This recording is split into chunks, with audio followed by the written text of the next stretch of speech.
Kylie Versosa, mayroon ng bagong non-showbiz boyfriend. Hindi ito Pinoy, wala sa Pilipinas, ang boyfriend niya ay nasa ibang bansa. Yes po, isang foreigner ang boyfriend ni Kylie. Pero syempre, gusto natin malaman kung sino ang boyfriend ni Kylie. Yun nga lang, ang sabi niya ay gusto mo na maging private mo na raw dahil mas peaceful daw. Kailan niya kaya isasabi sa public kung sino ang boyfriend?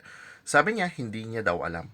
Pero balang araw kung feel niya na gusto niya na ipaalam sa publiko kung sino ang boyfriend ay malalaman din natin.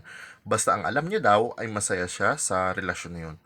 Kung gusto niyo malaman yung buong detalye nito ay click lamang yung link na sa baba ng description ng video kong ito.